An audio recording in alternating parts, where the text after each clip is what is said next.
Après le gros plan consacré au Spitz, nombreux sont ceux qui nous ont écrit pour en savoir plus sur l'histoire de ce chien qui figure parmi les races les plus anciennes. Nous avons donc rendu visite à une spécialiste, Madame de Béarn, passionnée de Spitz et d'histoire, et qui est en outre l'auteur d'un livre sur Gaston Phébus. C'est à Pisaguel, au sud-ouest de Toulouse, que Myriam de Béarn et son mari ont consulté pendant 5 ans les archives de leur illustre ancêtre Gaston Phébus. Revenons à Myriam de Béarn, à sa passion pour l'histoire, pour les animaux et plus précisément pour le Spitz. Gaston Phébus avait 1600 chiens. Il a été le plus grand cynophile de tous les temps puisqu'il a été le premier. Il a créé des races de chiens de chasse et puis évidemment les beaux, les magnifiques Pyrénéens blancs.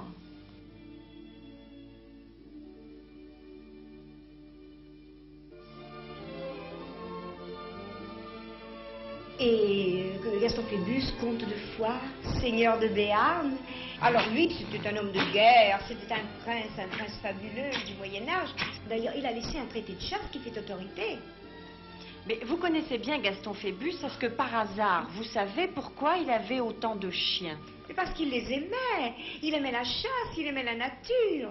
Alors je lui reproche un peu d'aimer trop la chasse, parce que moi j'aime tellement les animaux, je ne voudrais jamais les tuer. Mais enfin à l'époque, il y avait tout de même une certaine excuse, puisque il y avait des sangliers qui détruisaient les récoltes. Enfin, vous voyez, je trouve toujours des circonstances atténuantes pour Gaston Phébus, qui était le grand ancêtre de la famille de mon mari.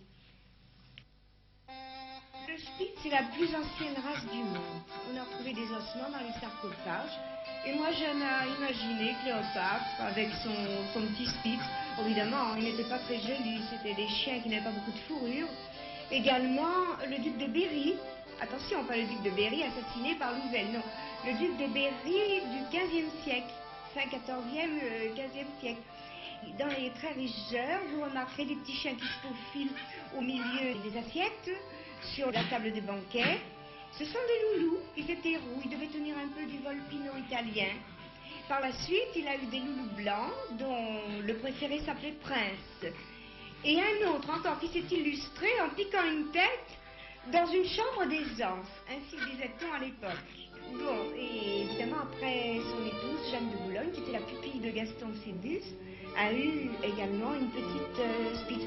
Je dis Spitz, à l'époque, on appelait cela aussi Volpino. C'est une race germanique, une race allemande. On appelait ça le loulou de Poméranie. Mais ensuite, les Italiens avaient spécialisé, avaient marqué la couleur, vraiment, l'avaient fixée par des adroits mariages dans les couleurs rousses. Et puis ensuite, ce sont les Anglais qui ont fait les très très jolis petits Spitz que nous connaissons, qui les ont miniaturisés, qui leur ont donné cet aspect loulou, cet aspect manchon, que nous trouvons si joli. Ah, Citron, c'était un petit chien jaune. Madame de Tourzel en parle dans ses mémoires. Tout porte à croire que c'était un loulou, parce qu'un tout petit chien jaune, mais il ne devait pas être très beau. Le dauphin, le futur Louis XVII, l'avait baptisé Citron, ce qui laisse supposer qu'il ne devait pas avoir beaucoup de fourrure. Le citron a une grande place dans la vie de la famille royale aux Tuileries. Et lors de l'invasion, donc de l'attaque des Tuileries, je crois que c'est le 20 juin, oui, 20 juin 92, Citron s'est échappé lorsque la famille royale donc s'est réfugiée au Feuillant. Et alors Pauline ne savait que comment dire au petit dauphin ce qu'était devenu Citron. Et ce petit Citron, tout de même, on a su après qu'il avait été recueilli par une brave femme du peuple. Et la légende raconte que, entendant passer une certaine charrette, il est monté sur le bord de la fenêtre, et lui qui entendait passer souvent ces charrettes, jamais n'a été frappé d'une telle frénésie, d'un tel désespoir. Et lorsque la charrette est passée sous les fenêtres de sa nouvelle maîtresse, il s'est jeté dans le vide et il s'est écrasé sur le pavé. Et cette charrette était la charrette de Marie-Antoinette. Joséphine, l'impératrice, avait reçu du roi de Prusse comme cadeau un très joli couple de petits loulous noirs. Et le mâle était son adoration. Mais alors, Napoléon ne pouvait pas le supporter parce qu'il y avait une grande rivalité entre eux. Ils se partageaient le cœur de l'impératrice. Et Askim aurait dévoré tout le cru Napoléon. Je dois dire que Napoléon a battu retraite souvent devant Askim.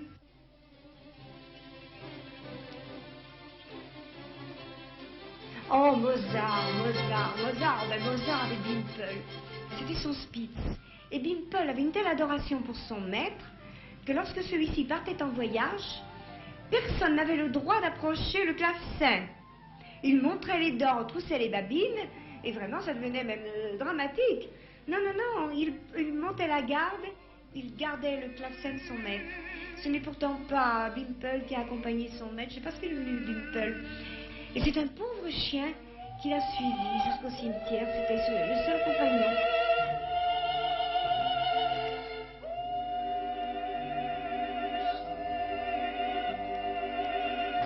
Et Zola, vous savez, Zola était un as en photographie. Il a photographié souvent sa petite... Je ne sais pas si c'était un âne, mais enfin, il avait un loulou noir. Il y a des photos de Zola qui sont adorables. Il photographiait tout le temps son chien, son loulou.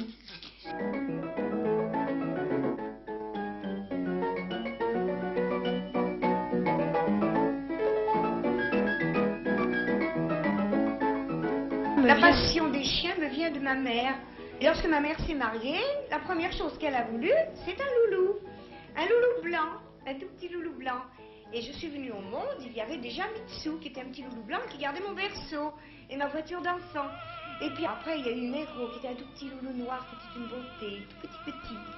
Et puis après, il y a eu une autre petite chienne noire, qui s'appelait Dolly, et qui était d'une intelligence. Je regrette qu'elle ne soit pas là aujourd'hui, parce qu'elle chantait.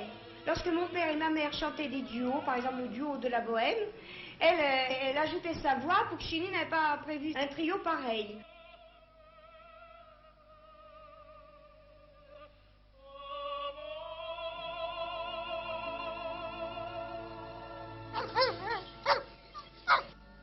Alors après, ma mère a eu un très beau loulou orange, qui a été le fondateur de l'élevage. Vous voyez le portrait, là. Alors évidemment, il a fallu avoir la chienne.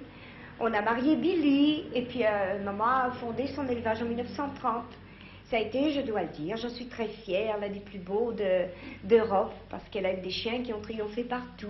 Eh bien, parce que je faisais pas mal d'expositions, et je voyais toujours qu'il n'y avait personne pour s'occuper des Spitz, ni de faire des prix spéciaux, ni de former des juges qui s'y connaissaient, bien que la Société centrale a toujours été très à la hauteur pour ça. Alors en 1930, la présidente du club des chiens d'agrément, Madame Boutou-Agnès, m'a dit: ma chère amie, puisque vous aimez tellement et que vous disposez d'un peu de temps, eh bien je vais vous aider, moi, à monter le club. Quand vous aurez 20 adhérents, vous pourrez déclarer le club et ça sera quelque chose de magnifique. Et ma foi, le club a été fondé en 1935 et tout de suite il a eu 100 adhérents et après nous étions je ne sais pas combien. Et d'ailleurs, depuis, c'est Madame Delbès qui a repris ma place. Et vous avez élevé combien de chiens? Oh, écoutez, je crois ne pas me tromper en disant que j'ai bien élevé 500, au moins 500 chiots. Vous savez, les chiens, pour qu'ils vous aiment, pour qu'ils vous donnent des satisfactions, il ne faut pas les traiter comme des objets, comme des bibelots. Ce sont des personnages, des petits personnages qui ont une sensibilité, plus que les humains parfois.